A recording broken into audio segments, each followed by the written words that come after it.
পাশের বাড়ির বৌদির জামাই বোকা। একদিন বৌদি আমায় ডেকে নিয়ে বলল, তোর দুলাভাই একটা বোকা, আমার কষ্ট অভাব দূর করতে পারে না। আমি বৌদির কথা শুনে অবাক হয়ে যাই। একদিন বৌদি আমার সাথে যা করেছিল তা শুনলে তোমাদের চোখ কপালে উঠে যাবে। আমি তখন ছোট, ক্লাস 7-এ পড়ি। আমাদের পাড়ায় প্রতিদিন রাতে গানের আসর জমত। গ্রামে আমাদের আড্ডা গুরু নীরব ভাই। স্কুল না থাকলে সারাদিন তার ঘরে বসে থাকি আর মোবাইলে গান শুনি। আমাদের এলাকার রাজু ভাইয়ের বউ একটু অন্যরকম। গ্রামের ছনের ঘর ছিল জঙ্গলের সাথে। সে যদি ওর ভিতরে থাকত তো আমাদের গায়ে পানি দিয়েছি আমার। একদিন এভাবে যাবার সময় ভেতর থেকে পানির ছিটা দিয়ে বলে, জামাই কই যাও, বাড়িতে আসো, পিঠা খেয়ে যাও। আমি আসলে এসবের কিছুই তেমন বুঝি না। আমি ভাবিকে বললাম, কি পিঠা? আরে ভেতরে আসি না। আমি বোকার মতো ভেতরে যেতে চাইলে ভাবিকে দেখে আমি চমকে উঠি। ভাবি খিলখিল করে হাসতে থাকে আর আমায় বলল, শরম পাইছো? জঙ্গলের ভেতরে ক্রিকেট বল খুঁজতে থাকি। নীরব ভাই ক্রিকেটের বল এত জোরে মারছে এই জঙ্গলে আইসা পড়ছে। আর আমি ছোট হওয়াতে ওরা সবাই সবসময় আমার এই পাঠায় জঙ্গলের ভেতরে ক্রিকেট বল আনতে। কোনো মতে এদিন আর বল খুঁজে পাই না। রাজু ভাইয়ের বউ পিছন থেকে আমার উপর পানি ছুঁড়ে মারে। আমি চমকে উঠি, বলি, একটা ক্রিকেট বল দেখছে। সে বলে, বল আমার ঘরের চালের উপরে এসে পড়ছে, তাই আজ আর বল দিবে না। আমি বললাম, ভাবি, আমার আর এখানে বল ফেলব না, আজকের মতো বলটা দিয়ে দাও। ভাবি বলল, ঠিক আছে, বলটা ফেরত দেব, তবে একটা শর্ত আছে, যদি তুই আমার শর্ত রাখিস তাহলে বল দিতে পারি। আমি ভাবিকে বললাম, ভাবি, আমি ছোট মানুষ, আমি কি তোমার দেওয়ার শর্ত পালন করতে পারবো? ভাবি বলল, পারবি, না পারলে আমি তোকে শিখিয়ে দেব।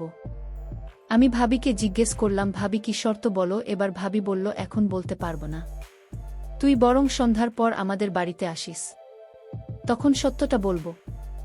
আর এখন যে বলটা নিয়ে যা।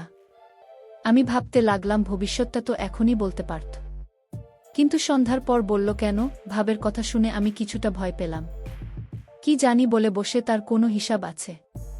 আমি ক্লাস 7-এ পড়লে কি হবে? আমার গঠন গাঠন একটু বল। অনেকে বিশ্বাসই করতে চায় না। আমি ক্লাস 7-এ পড়ি। আমার 5 ফুট 5 ইঞ্চি উচ্চতা।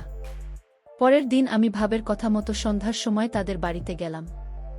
বাড়িটা একদম নীরব বাড়ি। আমি ভাবিকে বললাম, ভাবি, তুমি আমাকে কিসের শর্ত দেবে বলেছিলে? আমি আজ তো আসলাম সেই শর্তটা শুনতে। ভাবি বলল, এটা কোনো শর্ত না রে, আমার দুঃখের গল্প। আমি যদি আমার গল্পটা তোর সাথে শেয়ার করি তাহলে তুই কি এর সমাধান দিতে পারবি? আমি বললাম, ভাবি, আমি মানুষটা ছোট হতে পারি, কিন্তু আমার বিষয় তুমি জান না। আমি ছোট হলেও কোনো কাজে পর্যন্ত ব্যর্থ হয়নি। ভাবি তখন খুশি হয়ে বলল, সত্যি বলছিস তুই? আমি জানতাম তুই মাত্র 7-এ, পুলিশ কি বুঝবি তুই? ভাবি, তুমি তোমার কষ্টের গল্পটা বল, আমি শুনতে চাই। আর যদি আমি গল্পটা শুনে তোমার সমস্যার সমাধান করে দিতে পারি তাহলে আমি জানি তুমি আমায় কোনোদিন ভুলতে পারবে না। এতটুকু বাচ্চা ছেলের সাহস দেখে আমি অবাক হয়ে গেলাম। এই বাচ্চা ছেলে আমাকে যেভাবে উৎসাহিত করেছে, আমি তার কথা শুনে অনেক খুশি হলাম। আর মনে মনে ভাবলাম, আমি ওকে দিয়ে এসব দূর করব, ওকে দিয়ে আমার সমস্যার সমাধান করিয়ে নিব। আমি ভাবিকে বললাম, ভাবি, তুমি কি ভাবছো এমন করে? তোমার কষ্টের গল্পটা বলো, আমি শুনি। ভাবি তখন বলল, ঠিক আছে, তাহলে শোন। তোর দুলাভাই একটা বোকা, আমার কোনো কথা সে রাখে না, সে আমার সাথে পারে না। প্রতিদিন রাতে ঘরে এসে ভাত খেয়ে মরার মতো ঘুমিয়ে পড়ে। আমার কোনো আবদার তো দুলাভাই রাখে না এবং পূরণ করতে পারে না।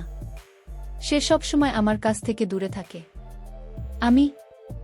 মানুষের সাথে আমার জীবনটা কাটানো খুব কষ্টের। উত্তর, দুলাভাই সবসময় প্রতিদিন বলে আমার শরীরটা আজ ভালো না। আচ্ছা তুই বলতো, এভাবে কি আর সংসার চলে? এই সংসারে আমি চলে যেতে চাই, কিন্তু আমার মা বাবা তো অসহায়, আমি তাদের কষ্ট দিতে চাই না। আমার বাবা যখন আমায় ফোন করে জিজ্ঞেস করে, কেমন আছিস মা, আমি তখন বুক ভরা কষ্ট নিয়ে বলি, ভালো আছি বাবা, কিন্তু আমার তো মনের ভিতর শান্তি নাই। আমি তো একটু সুখের ছোঁয়া পাই না এই সংসার থেকে। আর তাই আমার মা বাবাকে মিথ্যা সান্ত্বনা দিই যে আমি ভালো আছি। আচ্ছা তুই বলতো, একটা সংসারে মেয়েরা কি চায়? এই সংসারে আমি বেঁচে থেকেও যেন মরে আছি। উত্তর, দুলাভাই রে, কত করে বললাম কবিরাজ দেখাও, সে আমার কোনো কথাই কানে না। সে তার নিজের ইচ্ছা মতো চলাফেরা করে। আমার ভালো মন্দ কোনো খোঁজ খবর রাখে না। ভাবের কথা আমি খুব মনোযোগ সহকারে শুনছিলাম। ভাবির কথাগুলো শুনে আমি বুঝতে পারলাম ভাবি কিসের অভাব বোধ করছে। ভাবি আমাকে আরও বলল, তোর দুলাভাই সারাদিন বোকার মতো ঘোরাফেরা করে। অনেকদিন যাবৎ আমি ভালো খাবার খেতে পারছি না। ভাবে এই কথাটা শুনে আমার খুব কষ্ট হল। ভাবি দেখতে অনেক সুন্দরী। এরকম বোকা একটা জামাইবাবুর কপালে জুটল। যাই হোক, আমি ভাবি সমস্ত কথা শুনে বুঝতে পারলাম এভাবেই সংসার সুখে নেই, বরং সুখের অভিনয় করে যাচ্ছে তার মা বাবাকে খুশি করার জন্য। আমি ভাবিকে বললাম, ভাবি তুমি কোনো চিন্তা করো না, আমি তোমার সকল সমস্যার সমাধান করে ফেলব। তুমি আমার প্রতি আস্থা রাখো। ভাবি আমার কথা শুনে বলল, তুই ছোট মানুষ, তুই কি বুঝলি আমার কষ্ট? তাও তোকে বললাম, কারণ আমি এমন কপাল নিয়ে জন্ম নিলাম, আমার কষ্টের কথা কাউকে বলতে পারেনি। আজ তোকে বললাম। আমি বললাম, ভাবি তুমি যখন আমার কাছে তোমার কষ্টের কথা বলেছ, আমি পারি আর না পারি চেষ্টা করে দেখতে পারি।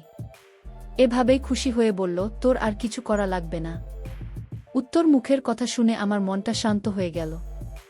আমিও ভাবের কথা শুনে আমি ভাবিকে বললাম, ভাবি তুমি কোনো চিন্তা করো না, আমি তোমার সুখের ব্যবস্থা করছি। তুমি শুধু আমার কথা রেখো, যখন যা বলব তখন তোমার তাই করতে হবে। আমি ভাবিকে বললাম, ভাবি তুমি একটু অপেক্ষা করো, আমি আমার বাড়ি থেকে আসছি। আমি তাড়াতাড়ি বাড়িতে এসে আমার বাবার পকেট থেকে কিছু টাকা নিয়ে বাজারে গেলাম। আমি মনে মনে চিন্তা করলাম, ভাবি কি আজ আমি দেখিয়ে ছাড়ব আমাকে বলে আমি বাচ্চা মানুষ। হায় ভাবি, তুমি আমার সম্পর্কে জান না, তুমি আজই বুঝতে পারবে আমি বাচ্চা নাকি কিশোর। আমি বাবার পকেট থেকে টাকা নিয়ে বাজারে গেলাম। বাজারে গিয়ে 1 কেজি গরুর মাংস কিনলাম। আলু, পেঁয়াজ, রসুন, ভাবের জন্য সাবান, ফেস ওয়াশ, মুখের ক্রিম, হাতের ছুরি ইত্যাদি কিনে ভাবির বাসায় নিয়ে গেলাম। ভাবি আমার হাতে বাজার দেখে অবাক হয়ে গেলাম। আমি ভাবিকে বললাম, ভাবি চিন্তা করো না, তুমি এখানে বসো, দেখো তোমার জন্য কত কি এনেছি। আমি ভাবি যখন সকল সামগ্রী দেখালাম, ভাবি তখন বলল, তুই বাচ্চা মানুষ, এত টাকা কোথায় পেলি? আমি বললাম, ভাবি আমি এই টাকা জমিয়ে রেখেছিলাম, আমার কাছে আরও অনেক টাকা আছে ভাবি। ভাবি তখন বলল, এসব আমি নিতে পারবো না, তোর দুলাভাই জানলে আমি কি জবাব দিব, একবার ভেবে দেখেছিস? ভাবি বললাম, তুমি বলবে বাবার একটা গরু ছিল, সেটা বিক্রি করে কিছু টাকা মাকে খরচ করার জন্য দিল। তোর মাথায় তো দারুণ বুদ্ধি, কিন্তু আমার জন্য তুই এত কিছু করবে কেন? আমি তোর কি হই? আর এভাবে একটা গান আছে না, মানুষ মানুষের জন্য। আমিও মানুষ, তুমিও মানুষ, শুধু এইটুকু জেনে রাখো। আর তাছাড়া আমার তো আর বড় ভাই নেই, আমার কোনোভাবে নেই। যদি আজ আমার একটা ভাবি থাকতো আর সেই ভাবেই যদি তোমার মতো কষ্টে থাকতো, তাহলে আমি কি তাকে ফেলে দিতাম? আমি তাকে হেল্পও করতাম না। ভাবি তখন বলল, আসলে সত্যি তো অনেক মেধা আছে, তুই ছোট হলে কি হবে, তোকে আল্লাহ অনেক জ্ঞান বুদ্ধি দিয়েছে, তুই ভবিষ্যতে অনেক বড় হবি। আমি ভাবিকে বললাম, ভাবি এবার কথা বাদ দিয়ে রান্না করো, আজ তুমি গরুর মাংস দিয়ে ভাত খাবে, আমিও তোমার সাথে খাব, অনেক ভাল লাগবে। বলতে ভুলে গিয়েছিলাম যাকে আমি বাচ্চা বলে ডাকি, তার নাম সজীব, তার মা বাবা। ভাল লাগবে। বলতে ভুলে গিয়েছিলাম যাকে আমি বাচ্চা বলে ডাকি, তার নাম সজীব, তার মা বাবা আছে, তাদের একটা মাত্র সন্তান, সে হচ্ছে সজীব। আর একমাত্র সন্তান বলে সজীবকে তার বাবা মা অনেক স্নেহ করে, যখন যা চায় তাই দেয়। আমি সজীবকে বললাম, সজীব তুমি বস, আমি রান্না করি। সজীব তখন বলল, ভাবি আমি তোমার সাথে রান্নায় হেল্প করি। আমি বললাম, ঠিক আছে কর। আমি আর সজীব মিলে রান্না শেষ করে ঘরে নিয়ে যখন খেতে বসব, ঠিক তখনই আমার বোকা জামাই বাড়িতে হাজির। সজীব আমার স্বামীকে ভয় পেয়ে সে কাঠের তলে লুকিয়ে পড়ল। আমার হামলা স্বামী আমায় জিজ্ঞেস করল, কি রে সোনিয়া, আজ ঘরে মাংসের ঘ্রাণ পাচ্ছি কেন? মাংসের ঘ্রাণ কোথা থেকে আসছে? আমি তখন আমার বোকা স্বামীকে বললাম, আমার বাবা এসেছিল, আজ দুপুরে আমার জন্য অনেক কিছু নিয়ে আসছে, তুমি তো আমার ভরণ পোষণ করতে পারো না, আর তাই বাবা আমার জন্য হাতের ছুরি, মুখের ক্রিম, ফেস ওয়াশ, ব্যাগ ভর্তি বাজার নিয়ে আসছিল। আমার স্বামী একথা শুনে বলল, আমার সুর আবার এত দর্দ হয়েছে আমাদের প্রতি, হঠাৎ এই দশা কেন? যাই হোক, অনেক দিন পর ঘরে মাংস রান্না হলো, দাও পেট ভরে ভাত খাই। আমি মনে মনে বললাম, শুধু খেতে যান, ঠিক মতো দিতে জানো না। এদিকে সজীব কাঠের নিচে শুয়ে ঘুমিয়ে পড়ল। আমি আমার স্বামীর জন্য ভাত আর মাংস নিয়ে তার কাছে গেলাম, তাকে খেতে দিলাম। সে শুধু মন ভরে ভাত খাচ্ছে। আর একটা বার জিজ্ঞেস করল না, তুমি খাবে না আমার সাথে, তুমিও খাও না। সে তো এই কথাটা বলতে পারত, কিন্তু তার মাথায় এতখানি বুদ্ধিও নেই। শুধু নিজের ভুলটা বুঝে আমার কষ্টটা একবারও জানতে চায়নি। যাই হোক, সে খেয়ে বিছানায় শুয়ে নাক ডেকে ঘুমাচ্ছিল। আমি তখন কাঠের নিচে সজীবকে বললাম, সজীব সজীব তো দুলাভাই ঘুমিয়ে গেছে। দেখি সজীব ঘুমিয়ে পড়েছে। আমি তাকে হুঁশ করার জন্য একটু পানি ছিটিয়ে দিলাম। তখন সে লাফ দিয়ে উঠে পড়ে। আমি তাড়াতাড়ি কাঠের তল থেকে বের হয়ে বাইরে চলে আসলাম। আর ভাবিকে বললাম, ভাবি আমি আজ চলে যাই, বাবা মা আমার জন্য চিন্তা করছে, কাল আসব। আর ভাবি তুমি আমায় একটা কথা দাও। কি কথা? তুমি রাতে পেট ভরে মাংস দিয়ে ভাত খেয়েও আমার কথা না রাখলে আমি আর কোনোদিন তোমার বাড়িতে আসব না। ঠিক আছে, আমি সত্যি খেয়ে নেব। এখন তুই বাড়িতে যা। আমি বাড়িতে চলে আসলাম। রাতে শুয়ে শুয়ে শুধু ভাবের কথা চিন্তা করতে লাগলাম। আমার সারারাত অস্থির অস্থির লাগছিল। আমি কিছুতেই রাতে ঘুমাতে পারলাম না। আমি সিদ্ধান্ত নিলাম যে করে হোক ভাবের সমস্ত কষ্ট দূর করতে হবে। আর দুলাভাই যা পারে না তা আমি করে দেখাব। ভাবের কোনো সন্তান নাই। বিয়ে হয়েছে 5 বছর হয়েছে, তাও তাদের কোনো সন্তান হয়নি। আমি সিদ্ধান্ত নিলাম ভাবে কেইনকে আর রাখব না। আমি তাকে সমস্ত সমস্যার সমাধান করব। পরের দিন দুলাভাই গঞ্জে চলে গেল। আজ মনে হয় রাতে ফিরতে পারবে না।